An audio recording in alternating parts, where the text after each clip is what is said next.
Live at 3:05. We're live on Facebook.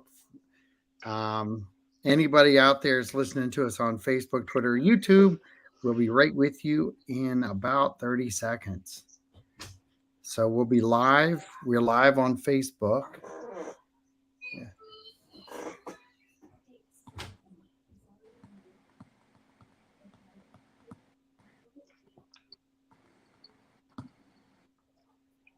You're listening to WKDW Radio 97.5 and KDWRadio.com, broadcasting from the Bishop West Real Estate Mobile Tower right here in Northport, Florida. It is absolutely gorgeous out there. It is a fantastic Friday night. Just keep in mind, I tell you this every single day, and I tell you right now, no one wants to end up in a trauma hospital anywhere up and down this coast. Please take your time, check your lane twice, get home safe. You do not want to spend the next few weeks in a hospital and ruin your holidays or someone else's along the way. I've got two extremely special guests in the house. One is a really good friend I ran into the other night at Giving Tuesday. Mr. Carmine, how you doing there, buddy? Doing great, John. Great to be with you. So, and Vanessa. It's been a while since you've been on the show, but tell us just real quick an overview of Northport Forward, and then kind of why you're on the show today. Okie dokie.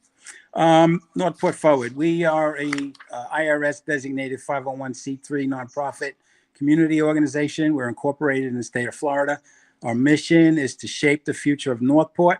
How do we do this? We do this by informing, educating, and inspiring citizens to become involved, educating using factual information and encouraging dialogue.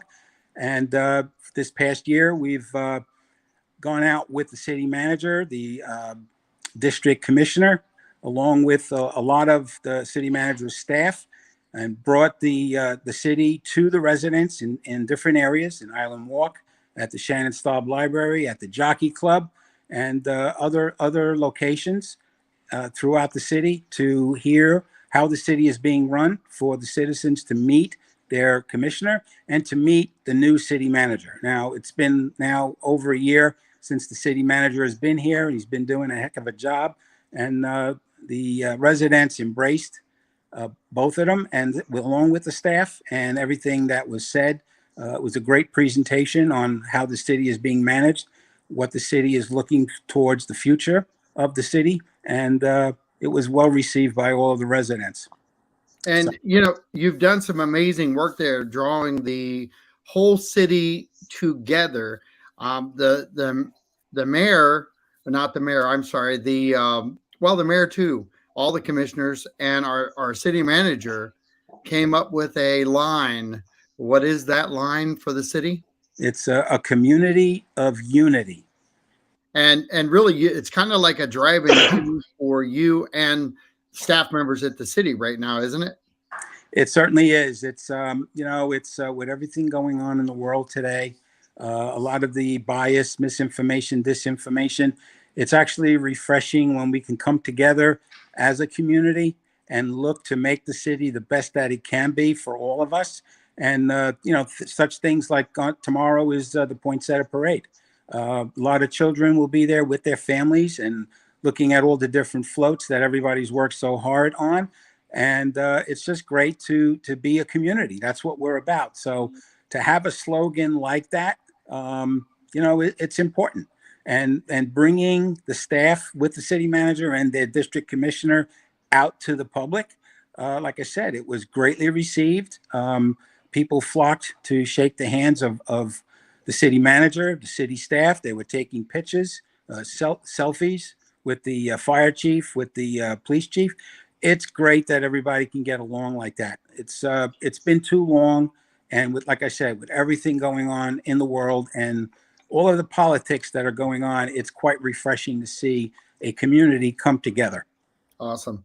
Well, my community just put a little tag up there, a little comment. So I'm going to say hello to my granddaughters real quick in my community because they said hello to Big John And I want to give a shout out to Ellie and Evie T.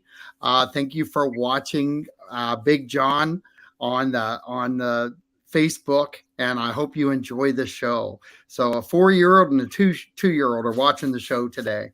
Uh, Awesome. That's but awesome. drawing the community together is what this is all about. And as far as Northport Forward goes, you actually were the first one to tip my hand to a new order that's out there that is going to be very important to a lot of people in our town.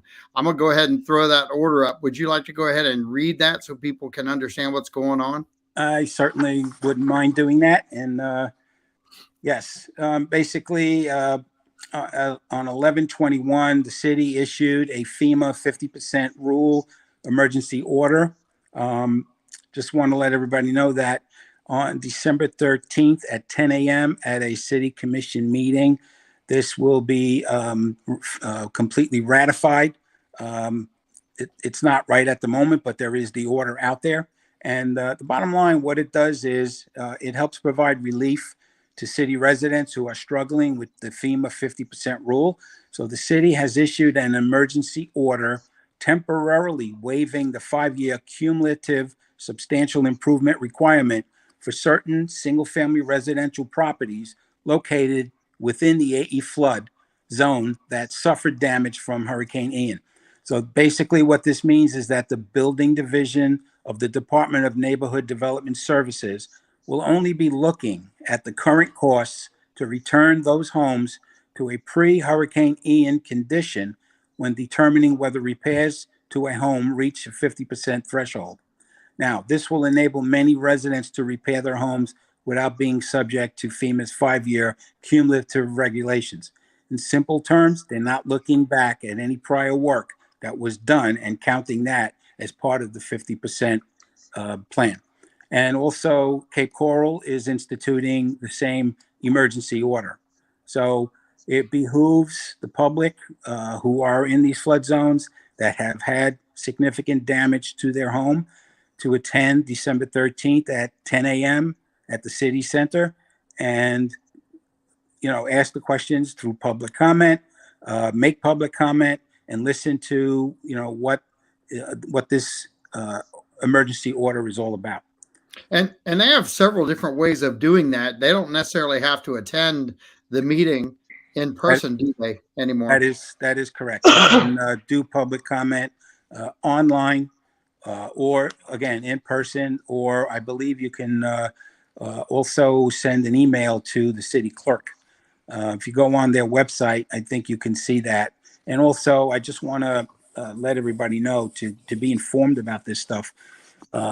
You can go out to your app store, and there's an app out there called North Report, and download that, and then you'll be able to see the city meetings. It's planning and zoning. It could be utilities. It could be the charter review board, city commission meetings. They also post the agendas for those meetings as the meetings get closer.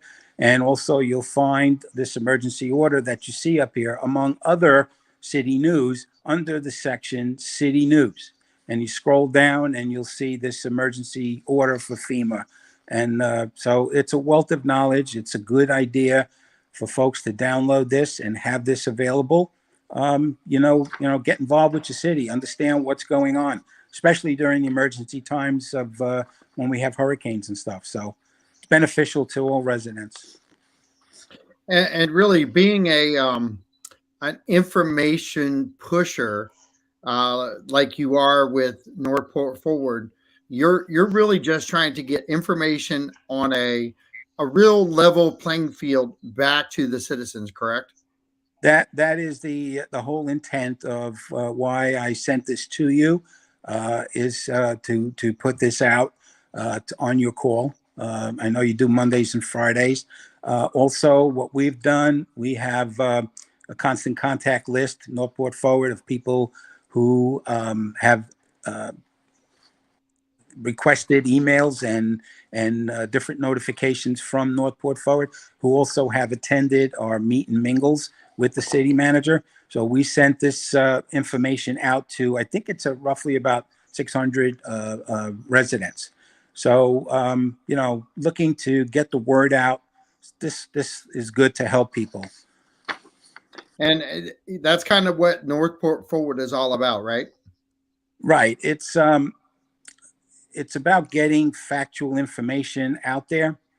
It's about alleviating any misinformation and disinformation. It's factual, plus it's to encourage dialogue. It's the city wants to hear from its residents.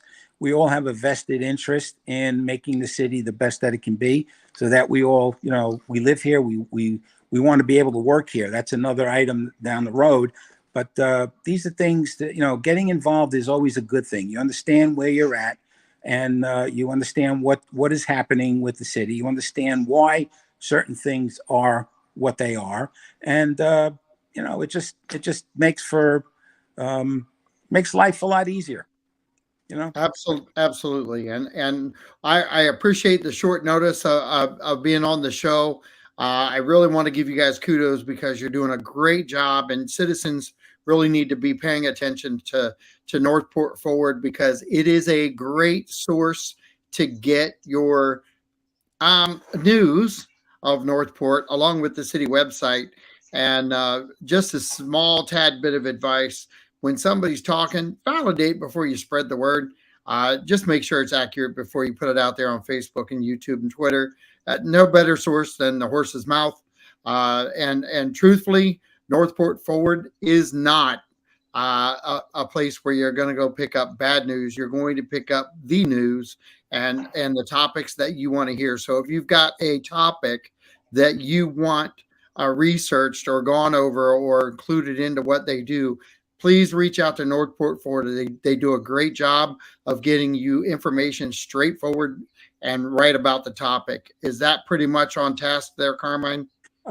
It is, but I would encourage the citizens, the residents, to look at the city website, to download North Report, and there's a wealth of information there. And the city, they monitor that very closely, and you will get a quicker response in going there. We have to go through certain channels and whatnot to get information. If we hear anything, because we're monitoring different Facebook sites, and we're also monitoring Nextdoor, and I see some of the conversations and stuff that are happening, and I know the city is monitoring those as well. So when we can feed each other information and be able to put really what is happening out there, it quells the misinformation, and everybody can relax knowing the city is on top of it. And if the city isn't on top of it, they get informed about it, and then they quickly go into action. So it's we have to help each other. Absolutely, and you do a great job, and I really appreciate you taking time out of your day to come on and at least inform the citizens about what you found out. Really is a straightforward message right from the city because you read it verbatim. So I appreciate your time, and thanks for being on the show. My pleasure, John and Vanessa. Have a great afternoon. Thank you. All right, thanks for your time, buddy. I appreciate you. Okay. How do they find out more about Northport Report? I mean, is there a website? Is there a Northport is there Report, especially on the I'm sorry, not Northport Report. I was talking Northport about Forward? the group. Yes. Yeah, northportforward.com is the best way to go out there and follow up with Northport Forward. Really, they do a great job. They're a fantastic group. Always trying to find out the positive side and the negative side of things, being very fair and drawing no lines in the sand. Pretty much just getting information out to people so that they can start the dialogue. So if things need to be changed, that people need to be more active in their city, and that's what they're trying to Well, get you to do. So you're Vanessa, preaching the choir. I said you're preaching the choir, right? well, we do this all the time, and our choir seems to be getting bigger. When you start adding one at a time, that's the bonus to this whole thing. You've done a little bit of research on the 50% rule. What's your take on the emergency order being put into play? I'm gonna I'm gonna be perfectly honest with you. The 50% rule is a federal requirement. It's based off of high risk areas. I know that the city has taken great pains over the last at least 25 years to try and reduce those building within those AE areas.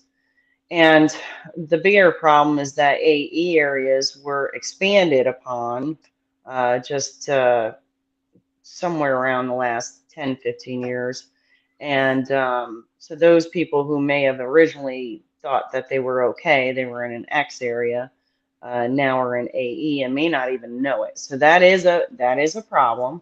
But being a federal requirement and part of the national flood insurance, I'm not sure how this emergency ordinance will affect the flood insurance for the city as a whole. So that would be something that I guess the city attorney will have to find out. Because I know that if you were to just ignore that protocol that FEMA put in place, then our insurance rates could go up by 20%. And that's in addition to what they're already proposing because of all the hurricane issues. So, because we all know insurance is going to go up. I mean, we might as well just say that's a guarantee. You That's know, actual. Right. So, I mean, you add that on top of not abiding by the FEMA regulations, that is where my questions would be if I was on the board again. So that is pretty much my only concern because we have about 600 residents that are actually affected by this 50% rule. And out of those 600 residents, we really don't know how many of those 600 or even in that 50% rule. I mean, how many of the 600 had significant damage? Because I do know that many who are not in the AE had significant damage and will be over the 50%, where others who are in the AE don't have any damage at all. Right. So I'd be curious to know how many out of the 600 are truly affected. Um, Next I'm question is, out this rule saying we're not going to take the last 5 years in improvements, which personally I think is just the dumbest part of the whole entire rule, if you ask me. Why? Oh, I lost you. I lost you. Sorry, man. All right, you're back. Um, All good. yeah. You, Why would you even utilize that? Because your previous improvements over the last 5 years have no rule, no standing on what your house is worth or its value or its market value or the amount of money it's going to cost to replace those items. I don't even understand what they were thinking there because honestly, let's look at the last 5 years. You're telling me that the same market value is in effect today as it was 5 years ago? Absolutely not. No way, no, shape, or form. and I know they were calling for an independent appraisal as part of this process. So if you are close to that, the first thing that they're recommending is you call the city, so that the city can walk you through a process because they truly are trying to do uh, not just the city, uh, uh, uh, you know, keeping the city intact, but they're also trying to work with the citizens to try to make sure that this rule is in play, but hopefully won't take out your whole entire house because that could possibly happen to some along this path. Even with the 50% change or 50% rule changes, there's still going to be some people that are in low-lying areas that may not be able to rebuild the way they are today. There. That being Well, said, if you're talking, are you based on the 50% rule? yeah, Is that what you mean? Yeah. Because according to 50% rule, you have to be in the AE zones. Well, no, And that's what I'm talking. You have to be in an A zone to have yeah, that happen. But low-lying areas, that's I'm incorporating that into the AE zone. We truly only have two zones. They everybody throws around all these other ones. The truth of the matter is, you've got AE and you've got X. And correct. X flood zone, you have no fear of this Right. rule.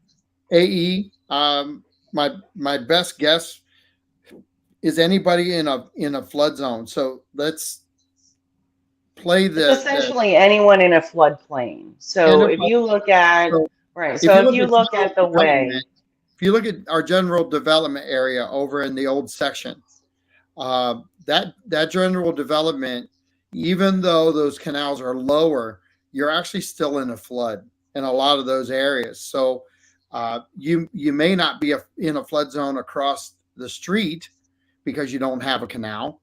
So you have it, the best gauge to tell is talk to your insurance company, because if you have insurance, they will insist that you get flood insurance. Two, if you have a homeowner's policy on your home or a financing mhm. on your home, they're going to require the flood in a flood zone. And you can go to the property, Sarasota County Property Sure. Appraiser's And pull it website up. and pull up your address. You just search it by your address. Look at the very bottom of that page, and it's going to tell you what your parcel is in, whether it's an X, AE, or what have you. Um, so for instance, our property has three portions to it, and one of those three portions is in an AE, but it's a open field. I mean, it's nothing, no biggie. But I mean, I'm looking at the flood zone map, and it's literally maybe four or five streets that are affected, and most of those are over, in the Glen Allen area. Yep. The others are in, is that Cheseboro, El. Wow, you think they could make the maps a little bit better, huh? Cuthbert, um, oh, Calibra, that area did get flooded pretty badly, but nothing like what we saw in the areas of the estates where, surprisingly, there's a lot of those houses that aren't in the AE zones according to the floodplain map. So, um, the streets are, don't get me wrong. So the infrastructure on the streets, having those covered would be a problem. Well, Um, and you've been around here a long time, uh, but you're extremely young. Do that in there. But right. I'm just saying, you've Yeah. been dealing with the city of Northport for many years. hmm And I ran into a gentleman who said, uh, we do not have our infrastructure built correctly. Oh Uh, God, no. and while it's true, this was not your normal storm either. Mm-mm. Uh, and we are addressing some of those issues that we have, but none of these. We've been addressing, flooding. You have to remember, this isn't our first rodeo. It's not like this is the first time that Northport's ever flooded. Um, Hence the reason why the flood plain maps were addressed back in after the original flood in the 2002 era. Um, but honestly, remember that the drainage all flows from the north to the south. So our floodplains come from Manatee, Sarasota County. Um, it's a huge issue, and it takes more than just the city of Northport addressing its flooding, its drainage. We really need collaboration between everyone north. If you ever heard of a regional position, this is it. This is a regional subject that needs to have an address, because unfortunately we're like the bowl where everything flows down to, thanks to things that took place north of us.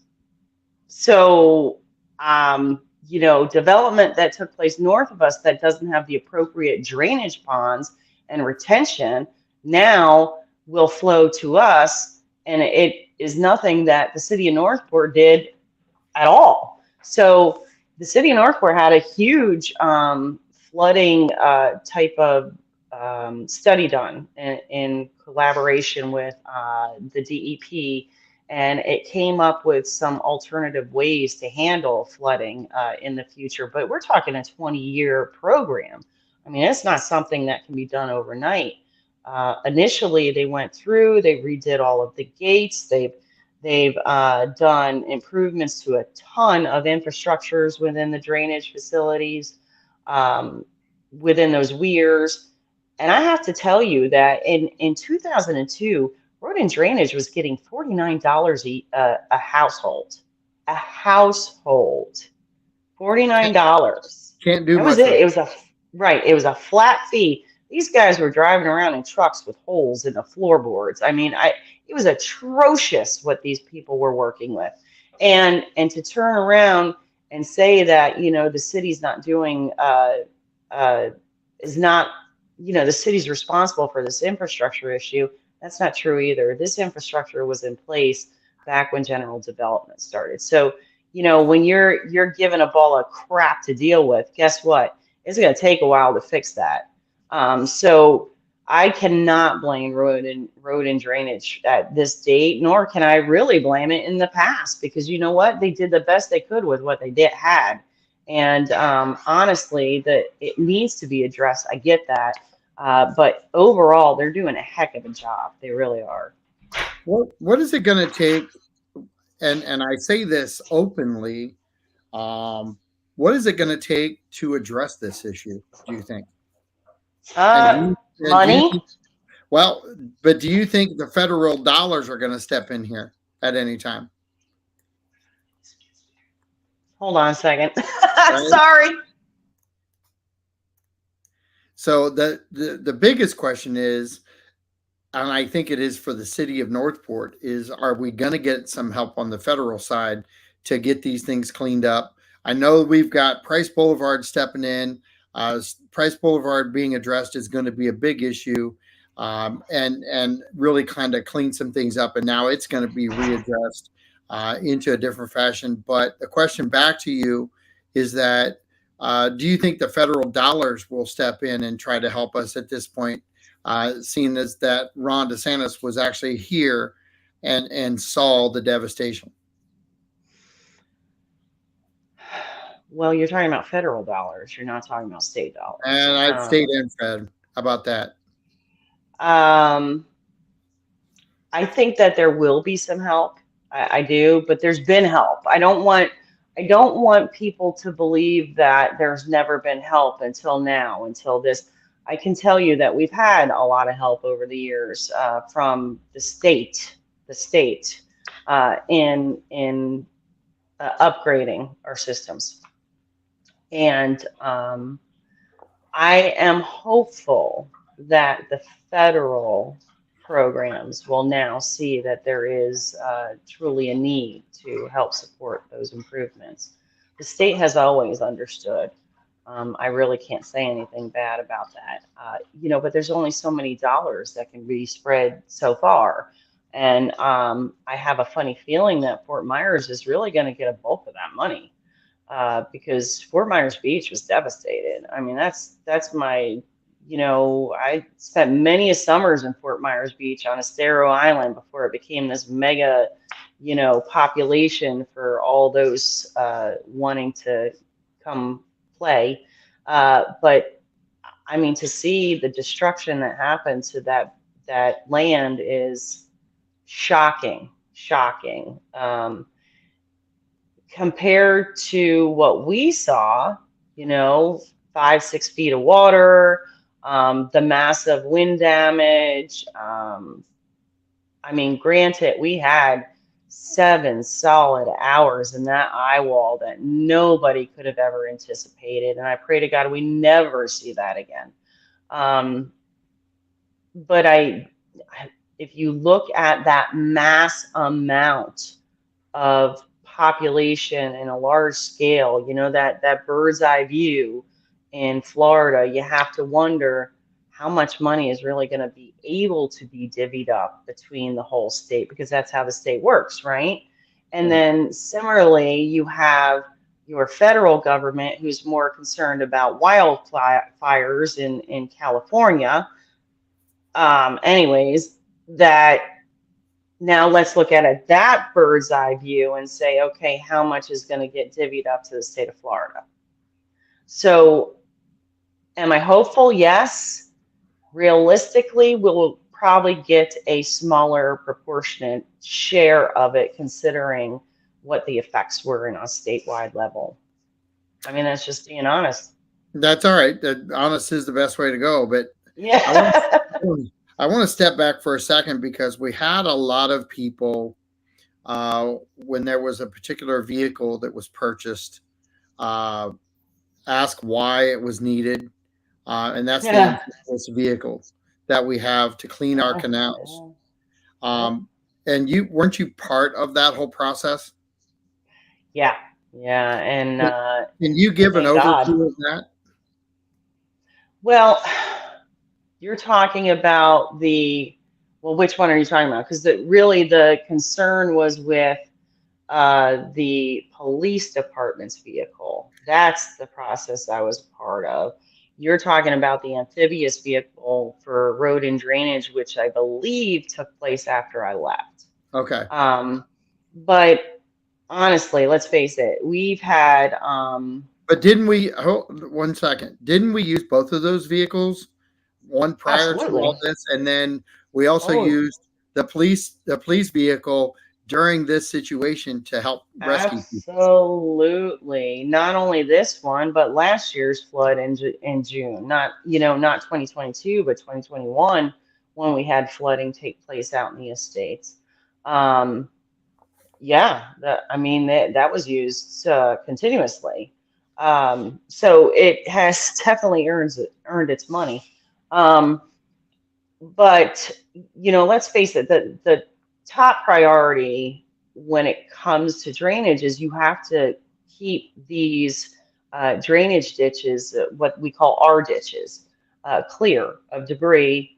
Of course, there's some like cattails and items like that where it doesn't really cause so much of a problem as far as it, stopping the water flow. But there are times when you'll have a tree growing in an R ditch, or even in the case of Ian, you're going to have quite a bit of debris, as in, structural debris in those R ditches now. And so, but the piece of equipment that was purchased, from what I remember, was to allow a person to be on the side of these hills, because I call them hills. They're quite steep. I am not taking a lawnmower, on the side of that hill, and so that they can stay and still have the arm go out. They don't have to be inside of the ditch itself, and you know cause damage to the ditch by being inside of it. Having a case, many times, they had those what looked like spiders, and they flipped over, constantly flipped over, and that was like back in the beginning of time. Um, and I just remember always hearing about another one being pulled out, and Commissioner Rich would. We lost you again. So we're Sorry, I talking. keep getting a phone call. That's what the Wow, problem is. that's why it's cutting out. I know. Anyways, That's what happens when you're so daggone important. something like that. Yeah.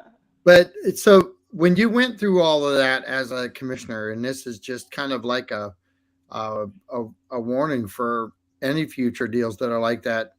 Um, what was your mindset as you approached the amphibious vehicle for the police department, and the guff that you took back from it?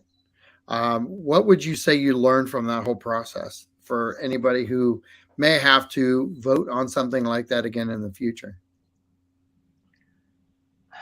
I think that, in my particular case, I was I had a little bit more institutional knowledge because I was here for those 2002 floods. And I've seen the destruction that's possible. So I don't, the problem is we have so many new people, and the majority of those that were, giving so many problems about, purchasing this vehicle had not been here for those 2002 floods. I mean, the majority of them. So, and then there were others who just, it really didn't matter what we bought. It could have been a $5, hubcap and it would have been a Right. complaint. But the point is that honestly, without that kind of that history, that knowledge of what has taken place over the years, and how crucial it was to get people out of there, and how difficult it was to take the, two airboats that we had in the city and actually get people out in a timely fashion. Um, It'll change your mind real quick. Not only that, there was also incidences where the police were involved in shootings where people were shooting at police officers, and so you add all that historical information and knowledge up, and you say, yeah, this is a really good idea. Um, because how do you put a cost on a life? I'll never understand that. Um, and that's what this was about. You're going to get the best bang for your buck. And not only did it have a dual service to it, in addition to that, there was this whole maintenance portion of it that was going to, save money down the road. So long story short, you're going to get your naysayers. I mean, it doesn't matter what you say, what you do. I mean, you could go with them and their decision making all day long, and then on the other side is going to be naysayers. So you're never going to be right to 100% of the people. The only thing you can do is do your homework, do your research, and make a decision based on facts, not what people feel, not what people say, but facts, and facts only. And, I'm going to ask you this because you have the unique opportunity to look back at 12 years of being on a commission. Uh, Hmm. those 12 years you spent on commission making decisions. I'm going to ask you in this way. We are a bigger city than when you first became a city commissioner. Oh yeah. You remember the population count then? I want to say it was like 26,000. Yeah, I was going to say 26, 27. So, Yeah. what's amazing is we're talking about roughly 70 to 80 now, and, Yeah. Yep. and we're not done. This Yes. city is growing, and sometimes the city has to start addressing big city questions maybe before they think they're ready to, because they're growing so quickly. Do you think that kind of fits the definition of Northport? Absolutely. Yeah. And honestly, I think that there's been some great strides, or a lot of great things have happened over the last year, or two, that do place us in that higher level. Just the hiring of the city manager will place us in that higher level Who's been, because he does by the way, bring, who's been absolutely phenomenal. he really is. And, he brings a higher level of professionalism that the city has needed and please don't get me wrong, I am not, uh, you know, saying anything negative about any of our past city managers. We've had some incredible city managers. Mark Roth, I miss him every single day. But point is that, we brought someone in on a higher level, on a national level.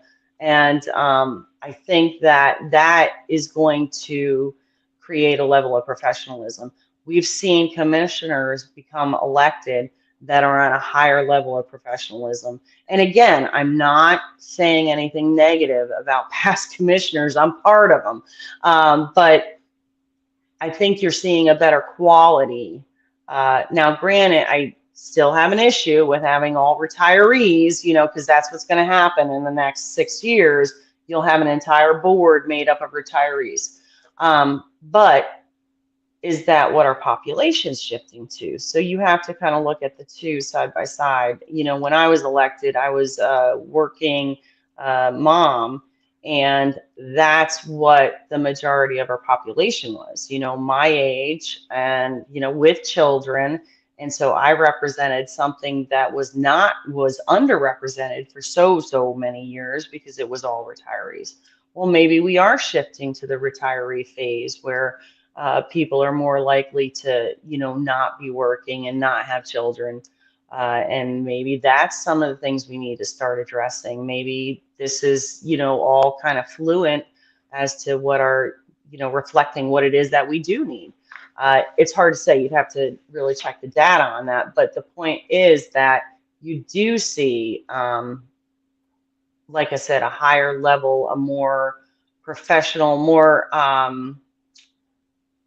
understanding of how government works and understanding of I can't look at the here and now. I can't be laser focused on this second. I really need to look at now, but the next 5 years. And how does this look? Because without that ability to see beyond, your two front teeth, your two front feet, uh, you're really not going to be an accomplished commissioner in any way, shape, or form. And that goes for our employees as well in the city of the Northport. I mean, some of the managers that we've hired, some of even just right down to the employees that we've hired, are incredibly talented individuals, and they bring another level of professionalism because they know what they're talking about. We're no longer getting, well, it could be this and it could be that, So I'm really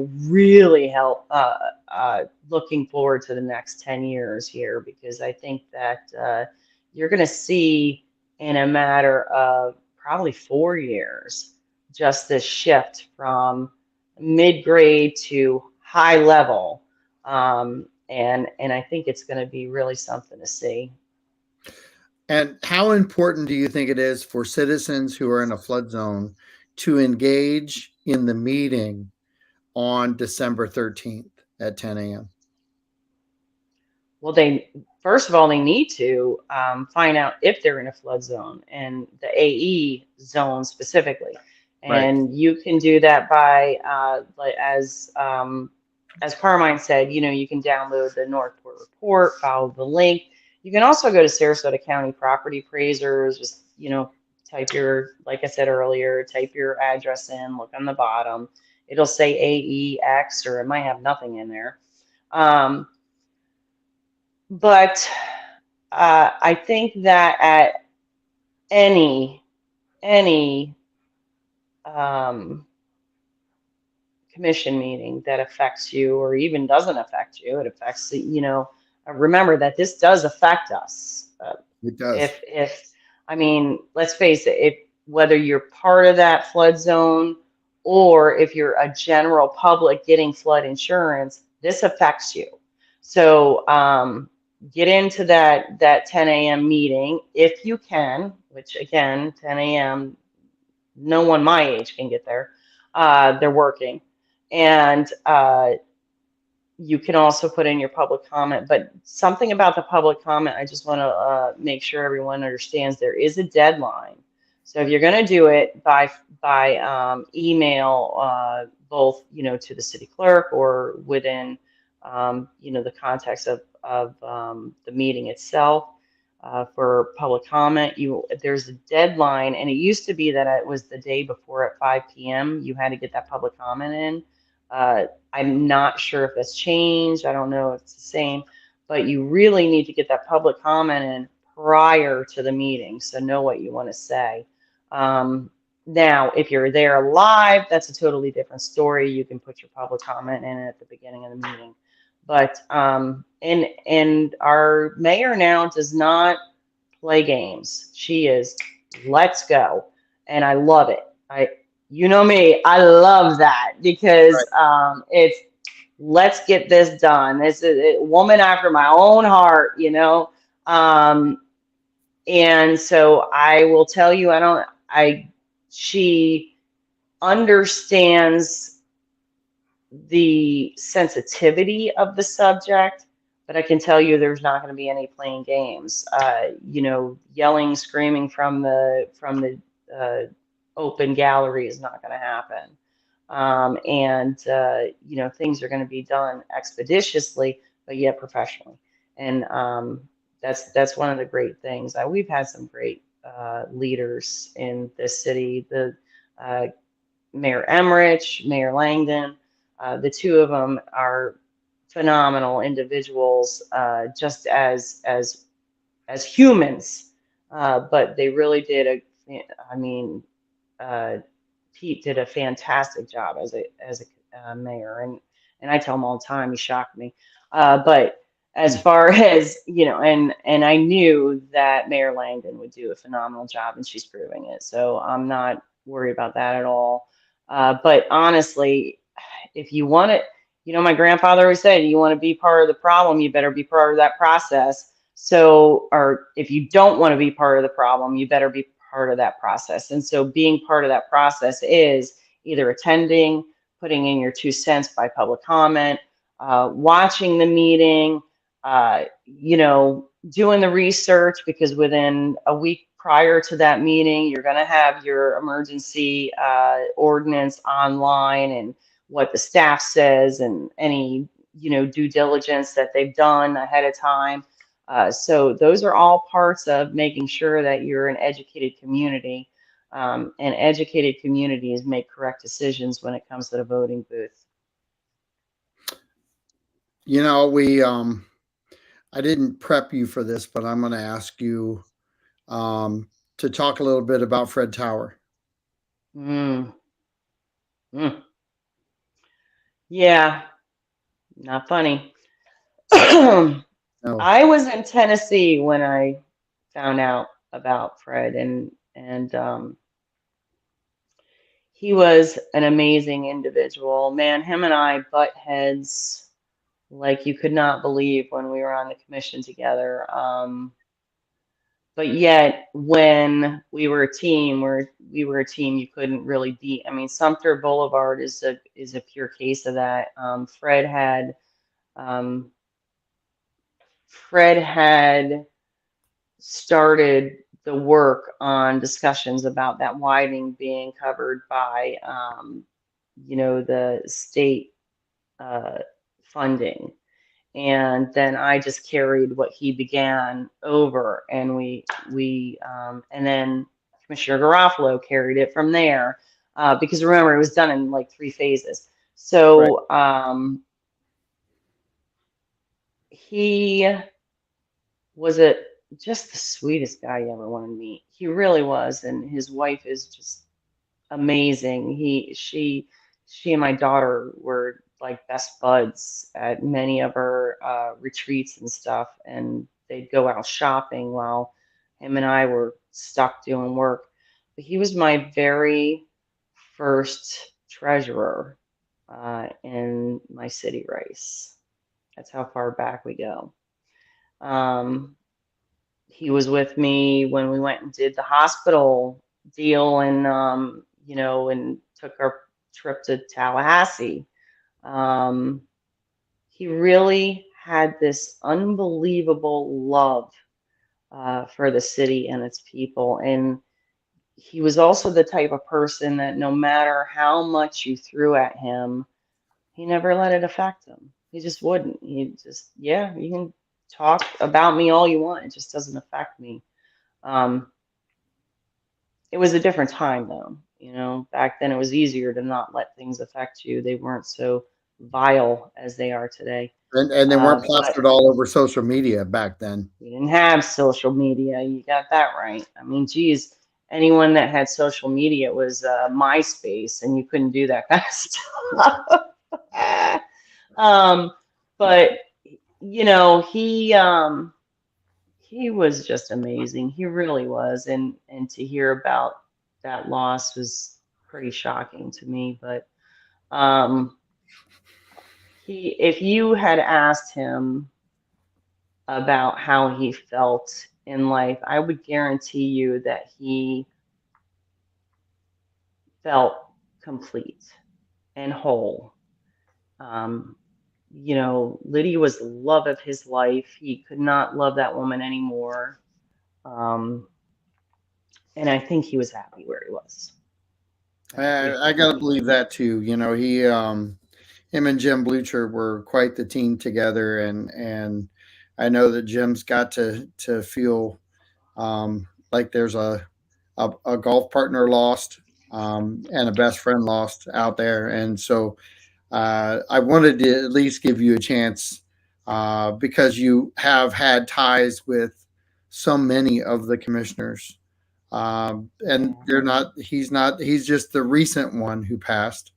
Um, Yeah, we've had a lot. Yeah. yeah. So Yep. it's one of those questions that I don't even like to ask. Believe it or Right. not, it's 'cause I already know the answers, Yeah. because I felt the same way about him that you do. Um, And you were but here too, you were here with us all throughout it absolutely, all. So, yeah. yeah. So, the beautiful thing about being part of this town for so long is that the 20,000 that we had before Right. is three times, four times that amount now. Yeah. And I still Yeah. feel like our city has a groundedness about it. I wanted to grow. I wanted to grow in just stages that are unbelievable. And I Largest small town there is, right? love a small We town, always said that. Yep, the honestly, largest small town. and And if you think about it, when I started the term, uh, you know, back in 2002, I want to say it was like 26,000, let's just say. When I ended the term in my first term in 2006, we were at 50,000. So that 50,000 was an incredibly important mark, and people couldn't understand that because once you hit that 50,000 mark, you get more funding allocated to you through the sales tax, through a different federal monies that come in and state monies because it all goes by proportionate fair share, which is based off of population. So meeting that 50,000 mark was very important. We met it.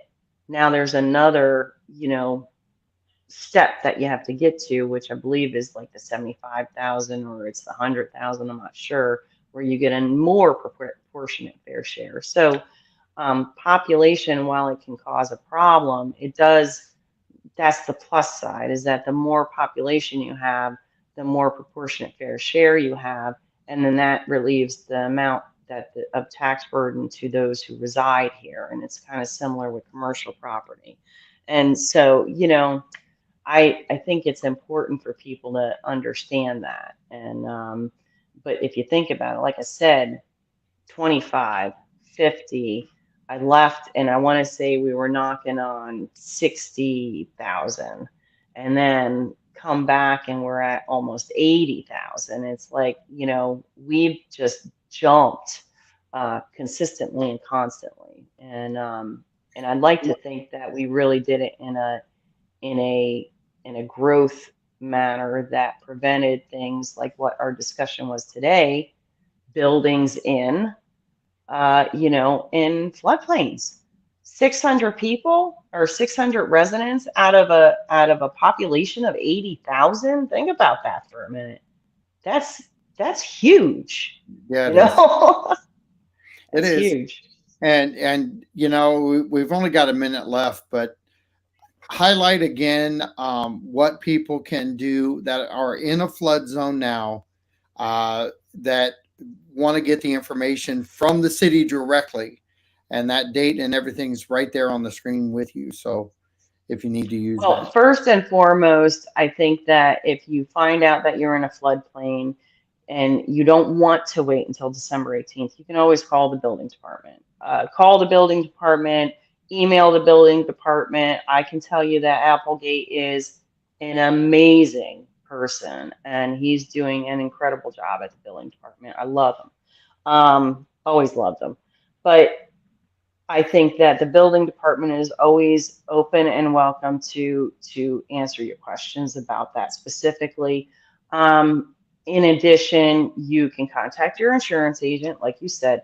Now, if you want to go further about this emergency ordinance and determine how it's going to affect you, because you know you're one of those 600 people, then you need to be involved in this conversation. You need to be either at the meeting, you need to put in your public comment after you read the backup, after you determine what the facts are. Then, put your public comment in a timely fashion because, again, there is a deadline for that public comment to come in. But, honestly, the city is always open. You can write your commissioners by email. You can call them. You can show up at the front desk and ask for an appointment. There's so many different ways that you can contact this commission because I can tell you that the city of Northport is probably one of the few governments that are truly open to the public. I know that as long as I've served, that open to the public meant something. The Sunshine Law, the public records, all of it has always been of the utmost importance in the city of Northport. And with that said, no matter how you try and reach out to them, somebody is going to get back to you. Absolutely. Well, it was a pleasure having you on the show today. Citizens out there, if you hear anybody that's just talking about different things, please don't take their word. Check it out first. Any FEMA rejection, take 3 rejections first before you do anything. Find out what's Yep. wrong with your application. Find out what's wrong with the process. There's a lot of help out there. The Chamber of Commerce is here to help. The city of Northport is been very, very good about it. There's lots of FEMA information out there. Also, if you have any questions whatsoever, you can always call me at 941-391-4663. And if I can't answer your question, I can definitely find you someone who can. Mm-hmm. And that way you're not listening to a neighbor tell you there's a rejection story out there. Everybody's different. Please take 3 rejections before you hammer this thing closed. Okay.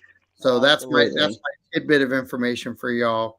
Have a great night, Vanessa. Thanks for being part of the show. And it's Friday. You too, man. I know. All right. Thanks, babe. Talk to you soon. Bye. Bye.